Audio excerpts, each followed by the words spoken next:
Okay, thank you. Thank you. Senator Rubio. Senator Rubio, 3 weeks ago, you said, quote, "I don't do the personal attacks, primarily because it's not who I am, because I think it's beneath the office that I'm seeking, but also because I don't want to embarrass my kids." But in the past week, you've mocked Mr. Trump's tan. You've made fun of his spelling. You called him a con artist. You suggested he wet himself backstage at the last debate, along with other vulgar jokes and jabs. So what happened? Yeah, you know, Brett, let me say something. This campaign for the last year, Donald Trump has basically mocked everybody with personal attacks. He's done so to people that are sitting on the stage today. He's done so about people that are disabled. He's done it about every other candidate in this race. So if there's anyone who's ever deserved to be attacked that way, it's been Donald Trump for the way he's treated people in the last campaign.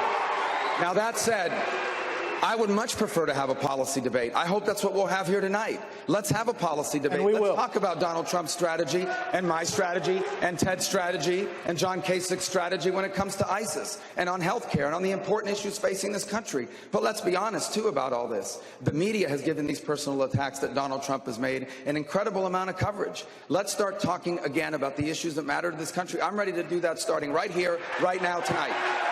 Mr. Trump, your response? Well, I also happen to call him a lightweight, okay, and I have said that, so I would like to take that back. He's really not that much of a lightweight. And as far as, and I have to say this, he hit my hands. Nobody has ever hit my hands. I've never heard of this one. Look at those hands. Are they small hands? And he referred to my hands. If they're small, something else must be small. I guarantee you there's no problem. I guarantee it. All right. Okay. Moving on. I would just say a couple things. There is no doubt that Donald has done well in these elections. There's no doubt about that. The numbers are there. Here's what the numbers also say. 2/3 of the people who have cast a vote in a Republican primary or caucus have voted against you. They do not want you to be our nominee. And the reason why is because we are not going to turn over the conservative movement or the party of Lincoln or Reagan, for example, to someone whose positions are not conservative, to someone who last week defended Planned Parenthood for 30 seconds on a debate stage, to someone, for example, that has no ideas on foreign, someone who thinks the nuclear triad is a rock band from the 1980s, to someone who time and again on issue after issue has not proven that he has the principles that outline what the conservative movement has been about, and as Ted said, the things that made America great. America is great because of the conservative principles of limited government and free enterprise and our strong national defense, and our nominee needs to be someone that stands by those things. All right. Donald has not demonstrated that. Go ahead, Mr. Trump, and then we're going to... The economy, which is one of the top issues on Facebook with 6.6 million people discussing it online. A lot of that conversation is happening here in Detroit, where the unemployment rate is 10.9%. That's more than double the national average. Senator Rubio, you have taken to calling Mr. Trump a con artist who portrays himself as a hero to working people while he's really been, in your words, sticking it to the American workers for 40 years. But he has built a big company that employs thousands of people. Question. How many jobs have you created? Well, first of all, government doesn't... First of all, Chris, my point is exactly right. He has spent a career convincing Americans that he's something that he's not in exchange for their money. Now he's trying to do the same in exchange for their country. This is a fact. He talks about these great businesses that he's built. He inherited over $100 million. Wrong. And with that money, he lost more money than he's wrong. Mr. Trump, he talks about how he wants to create jobs in America. He can start tonight by announcing that all the Donald J. Trump clothing will no longer be made in China and in Mexico, but will be made here in the United States. And on the issue of job creation, I find this interesting. The private sector creates jobs. The jobs of those of us in public service are to put in place policies that allow the economy to grow. That's the problem with the Democratic Party. They think government is what creates jobs. Government does not create jobs. Now, the way you create jobs is you make America the easiest and the best place in the world to start a business or to expand an existing business. If you go on my website, marcorubio.com, you will see a real plan to fix our taxes, to roll back regulations, to repeal and replace Obamacare, not just lines around the states. Serious policies and proposals. Sir, Mr. Trump, I'd like you to respond. You have 30 seconds to respond. But as part of that, could you respond to his specific assertion about Trump collection clothes, which you say some of it is made in Mexico? This little guy has lied so much about my record. There we go. The person. He has lied so much about my record. Mr. Rubio, Senator Rubio, why don't you let him And I will tell you this. First of all, I got a call from my sister and brother tonight, and they said, we had no idea Dad gave you $200 million. Believe me, I started off with $1 million.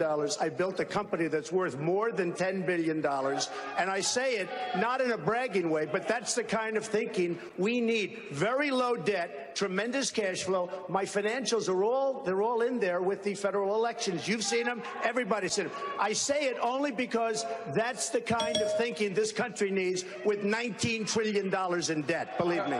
Wait 1 second. Specifically and quickly on the question, will you promise that you will, and how soon will you move your clothing collection to clothes that are made in China and Mexico? They devalue their currency. Mr. Trump, Senator Rubio. And they're killing. Senator Rubio. The answer is he's not going to do it. And you know why? Because there are plenty of clothing makers in America. If you go on my website, marcorubio.com, everything we have on there is made in America. The reason why he makes it in China or in Mexico is because he can make more money on it. That's why he's doing it. And the second point, you see what happens again when you challenge him on a policy issue? You asked him about the economy, and the first thing he does is launch an attack about some little guy thing. Because he doesn't have answers. And he's asking us to make him the president of the United States of America. I know This is not a game. I know what's happening in the economy. You don't know it. Well, then answer the economy You haven't question. employed in your life one But he person. doesn't answer I've the employed economy tens of thousands of people. You've bankrupted You haven't employed one person. You ever heard of Trump Steaks? You ever heard of Trump You know what? vodka? You know what? All Take of a these look at Trump companies that Steaks. he's ruined. By the way, don't worry about it. Don't worry about it, little Marco. I will. All right, well, let's hear Big Don. Donald. Don't worry about it, All right, wait. Don't worry about it, little Marco. Gentlemen, gentlemen, You ought to show up. gentlemen, you got to do better than this. This guy has the number one. Mr. Trump, may I ask you, absentee Mr. Trump, record in the United I'd like to ask you a States. policy question. Doesn't show Your up to proposed tax cut. That's why the people in Florida do not like him. Mr. Trump, your proposed tax cut would add $10 trillion to the nation's debt over 10 years, even if the economy grows the way that you say it will. You insist that you could make up for a good deal of that, you say, by cutting waste, fraud, and abuse. Correct. Like what? And please be specific. Department of Education, we're cutting Common Core, we're getting rid of Common Core, we're bringing education locally. Department of Environmental Protection, we are going to get rid of it in almost every form. We're going to have little tidbits left, but we're going to take a tremendous amount out. We have various other things. If you look at the IRS, if you look at every single agency, we can cut it down, and I mean really cut it down and save. The waste, fraud, and abuse is massive. Larry Kudlow, great guy, everybody respects him, said my plan for taxes and tax cutting is the best by far of everybody. Numbers don't add up. Please put up full screen number 4. The Education Department, you talk about cutting. The total budget for the Education Department is $78 billion, and that includes Pell Grants for low-income students and aid to states for special education. I assume you wouldn't cut those things. The entire budget for the EPA, the Environmental Protection Agency, $8 billion. Okay. The deficit this year is $544 billion. That's more than $500 billion. Your numbers don't add up, Let me sir. explain something. Because of the fact that the pharmaceutical companies are not mandated to bid properly, they have hundreds of billions of dollars in waste. We don't bid properly. We don't have proper bidding procedures. The reason we don't is because they take care of all of the senators, all of the congressmen, and they don't bid. They don't go out to bid. Trump? Take a look. Excuse me. You're talking about hundreds of billions of dollars. No, you're not. If we went out to the proper bid. Of course you are. No, you're not, sir. Let's put up full screen number 2. You say that Medicare could save $300 billion a year negotiating lower drug prices.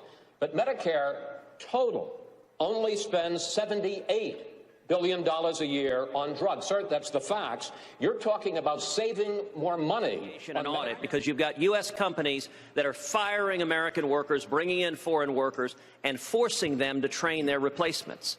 And I would note that is not dissimilar to what we discovered at the last debate concerning the hotel that Donald owns down in Florida.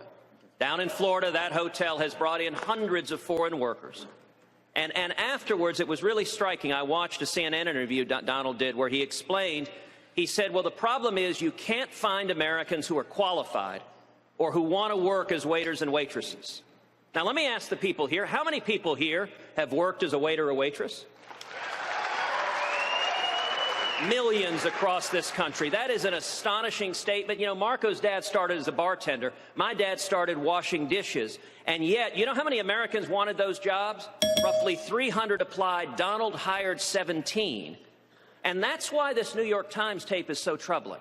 Because what's been reported is that Donald told the editorial board of the New York Times, what I'm saying on immigration, I don't believe. I'm not going to build a wall. I'm not going to deport people. This is all just rhetoric for the voters. Now, if he didn't say that, he has an easy solution. Simply release the tape. But for everyone at home who's mad at politicians who lied to us, Donald's record right now, as he's standing here, his record right now is one of repeatedly hiring illegal aliens and using American workers. Go ahead, Mr. Trump. First of all, I've had tens of thousands of people working for me, most of which, almost 98, 97, 98% of the people in this country, from this country, I'm very proud of it. You have a club in Palm Beach, Florida called the Mar-a-Lago Club. It's a very, very successful club. It has a very short season. It's called The Season, and it goes from November till March. It's a few months, 5 months at the most. People don't want a short-term job. They don't want. So we will bring people in, and we will send the people out. All done legally, all done with a process that's approved by government, 100% approved. We bring people in, we bring them out. When we can, we hire people from Palm Beach or West Palm Beach. But we bring people in, we bring them out. We want to hire as many Americans as we can. But they don't want part-time, very short part-time jobs. Understood. Thank you. That's not accurate. I'm sorry, Megan. That's not accurate. There were at least 300 Americans that applied last year. None of them were hired. Some of them have been interviewed. It's wrong. They were not hired. And here's why he does it this way. Let me explain why he hires them H-2B. Because when you bring them in this way, when you bring someone in from abroad on one of these visas, they can't go work for anybody else. They either work for you or they have to go back home. You basically have them captive. So you don't have to worry about competing for higher wages with another hotel down the street. And that's why you bring workers from abroad. You argue that you're here to fight on behalf of the American worker, but when you have chances to help the American workers, you're making your clothes overseas and you're hiring your workers from overseas. Go ahead, sir. The other hotels during the season, they do the same thing. They take in a lot of people because you can't get them. They take in a lot of people. Long-term employees, we don't do that. But short-term employees, we have no choice but to do it. And other hotels in that very, very hot area. It is a very hot area. It is very, very hard to get people. But other hotels do the exact same thing. And just so you understand, just again, this is a legal process. This is a procedure. It's part of the law. I take advantage of that. There's nothing wrong with it. We have no choice.